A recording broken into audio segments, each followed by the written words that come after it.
Finance practice exercises number 29. Consider the credit card statement shown below. Okay, on November 1st, the previous balance is $213.60. And then on November 12th, you have a purchase which is $22.85. So that will make our balance go up to $236.45. November 15th, you have a payment of $50. So that's going to make your balance go back down, and it will be $186.45.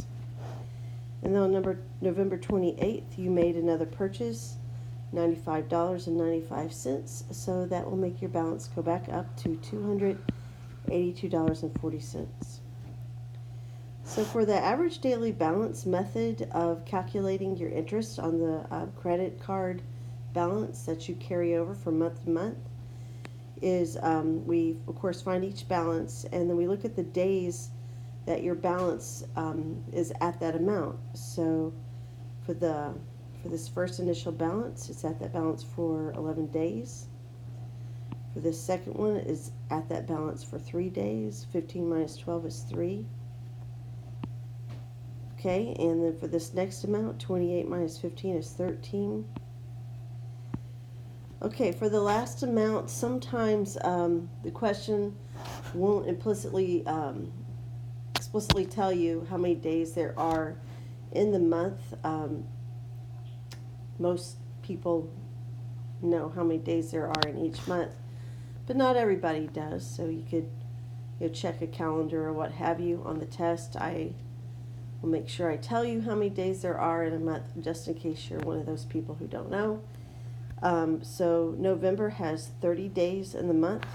So to figure out how many days are at this particular balance right here, I could take 30 minus 11 minus the 3 minus the 13, and so we're going to get that it's at that balance at 3 days.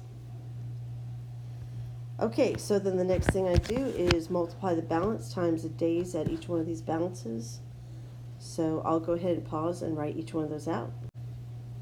Okay, so now that I've done that, I'm going to find my total. And that total is 6,330. To get my average daily balance, I will take this and divide by the number of days in that particular month. And so I get, sorry, I lost that on my page, $211. Okay, and they said find the finance charge for the month if the monthly interest rate is 2 2/10%. So I'm finding that percentage of my average daily balance, not my final balance, but my average daily balance. So I multiply my average daily balance times 0.022, and I will get $4.64.